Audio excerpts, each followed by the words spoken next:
Bharat mission के अंतर्गत जनपद फतेहपुर की बिंदकी नगर पालिका द्वारा स्वच्छ इनोवेशन टेक्नोलॉजी चैलेंज कार्यक्रम का आयोजन राजकीय बालिका इंटर कॉलेज बिंदकी में किया गया।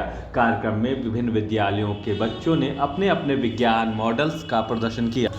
कार्यक्रम के संबंध में जानकारी देते हुए अधिशासी अधिकारी निरुपमा प्रताप ने बताया कि शासन के मंशा के अनुरूप स्वच्छ इनोवेशन टेक्नोलॉजी चैलेंज कार्यक्रम का आयोजन किया गया है, जिसमें विभिन्न विद्यालयों से आए बच्चों ने प्रतिभाग किया। बच्चों ने अपने अपने विज्ञान मॉडल्स को प्रदर्शित किया है और स्वच्छता, प्लास्टिक मुक्त शहर आदि की थीम पर अपने अपने विचार रखे हैं। निश्चित तौर पर इस तरह के आयोजनों से बच्चों में नई ऊर्जा का संचार होता है और हमें भी इन कार्यक्रमों के माध्यम से जनपद की नई छिपी हुई प्रतिभाओं को खोजने में आसानी होती है। वहीं बच्चों ने इस कार्यक्रम की सराहना करते हुए कहा कि हमें कचरा इधर उधर नहीं फेंकना चाहिए और स्वच्छता का विशेष ध्यान रखना चाहिए। इस तरह के आयोजनों में प्रतिभाग करने में हमें अच्छा लगता है और इस तरह के आयोजनों से हमारा आत्मविश्वास भी बढ़ता है। हो सके इसको लेकर के ये शुरू किया गया था। इसका नाम है जैसा कि स्वच्छ टेक्नोलॉजी और जो इसमें चैलेंज लिखा हुआ है वो चैलेंज आपके लिए है। मैंने प्लास्टिक वेस्ट मैनेजमेंट के अंतर्गत एक मॉडल तैयार किया। पहले तो मैंने इसमें फैक्ट्रीज दिखाई है जिसमें प्लास्टिक स्टोर होता है। दूसरा मैंने ये कूड़ादान दिखाया है जिसमें सूखा कचरा और गीला कचरा डाला जाता है। और ये टैग में इसमें सबसे पहले प्लास्टिक आता है, फिर वो गैस टैग में जाता है, फिर वो रिसाइकलिंग से कुछ होता है। और प्लास्टिक हम लोग के इन्वायरमेंट के लिए बिल्कुल भी अच्छी नहीं होती है। और जो ये pouch, reverse, lake and cheese में ये जो प्लास्टिक की बोतल्स रहती हैं वो हमारे इन्वायरमेंट को सेव नहीं कर पाते। हम लोगों ने मिट्टी के बर्तन बनाए क्योंकि आजकल के जो लोग डिस्पोजल यूज़ करते हैं वो इधर उधर जूठे करके फेंक देते हैं और जो गाय भैंस खाती हैं उनके ऊपर नुकसान करता है। इसलिए हम लोग मिट्टी के बर्तन बनाए। ये हमारी पुरानी संस्कृति भी है, तो इसमें हम खाने से हमारा फ़ायदा भी होगा और ये कम इसमें लागत लगती है। और जो इधर उधर भूसी फेंकी जाती है और भूसी और मिट्टी फेंकी जाती है, जो नुकसान होती है, भूसी उड़ती है, लोगों के आँख में जाती है, बहुत नुकसान करती है। इसलिए हम उसको भूसी और मिट्टी करते हैं। मिट्टी मिला के अगर मिट्टी और भूसी मिलाते हैं तो ज़्यादा हो जाता है माटी और ज़्यादा से ज़्यादा बन सकता है। तो इसलिए एक व्यापार भी हो रहा है कि मिट्टी के बर्तन बेचेंगे लोग तो उन्हें थोड़ा फ़ायदा भी होगा और ये ज़्यादा महंगे मिलते नहीं हैं। और हम लोग जो प्लास्टिक के बर्तन यूज़ करते हैं उससे विषैले पदार्थ निकलते हैं, उसको यूज़ करने से कैंसर जैसी बीमारियां हो जाती हैं। इसलिए हम इसे मिट्टी के बर्तन यूज़ कर रहे हैं कि ये सबसे कर रहे हैं। जैसे कि हम पॉलीथीन की जगह झोला घर में पुराने कपड़ों से बना सकते हैं। जो लोग झोला नहीं खरीद सकते हैं वो लोग घर में पुराने कपड़ों, पुराने चादरों से झोला बना सकते हैं, जिससे पॉलीथीन का उपयोग कम हो और पॉलीथीन में बैन लगे, प्लास्टिक में इसका यूज़ ना हो। जैसे कि पॉलीथीन इकट्ठा करके हम लोग कहीं पे जलाते हैं तो इससे जो गैस निकलती है वो वायु को प्रदूषित करती है और जो हवा है उसको भी दूषित करती है, तो इससे कैंसर होने की भी संभावना होती है।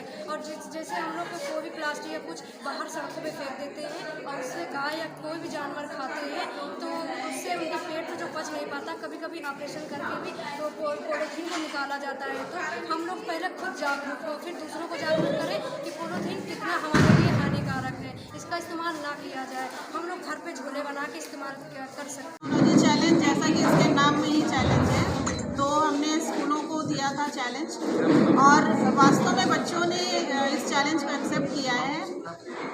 इंटर कॉलेज के स्तर तक के बच्चे तो आए ही थे, 2 डिग्री कॉलेज के बच्चे भी आए जिन्होंने इस चैलेंज में पार्टिसिपेट किया है। और इसमें से कुछ ऐसी उन्होंने तकनीकें और मॉडल्स दिए हैं जो वास्तव में अडॉप्ट करने के लिए बहुत अच्छे हैं।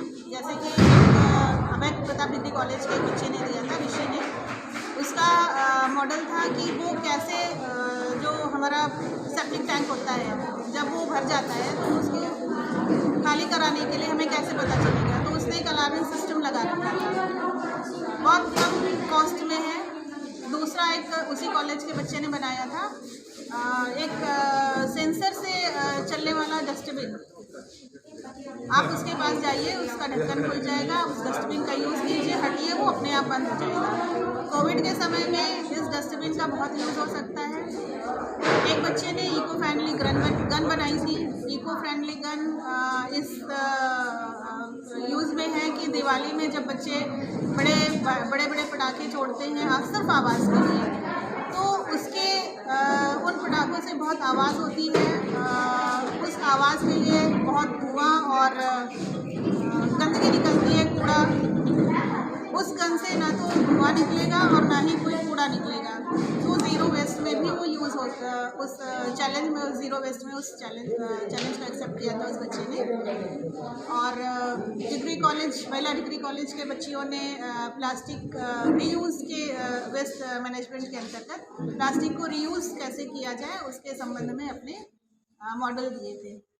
देखिए, ये आयोजन जो एक मंच दिया गया है सरकार के द्वारा, इससे हम लोगों को वास्तव में यकीन नहीं हो रहा था कि इतने छोटे बच्चे इतनी अच्छी चीज़ें या इतने अच्छे विचार ला सकते हैं, पर वास्तव में छिपी हुई प्रतिभाएं हैं और उन्होंने बहुत अच्छी चीज़ें बनाई और बहुत अच्छा प्रदर्शन किया है, जो वास्तव में यूज़ करने के लिए है। और हम इसे इस्तेमाल भी करेंगे इन टेक्नोलॉजीज़ को आने वाले समय में।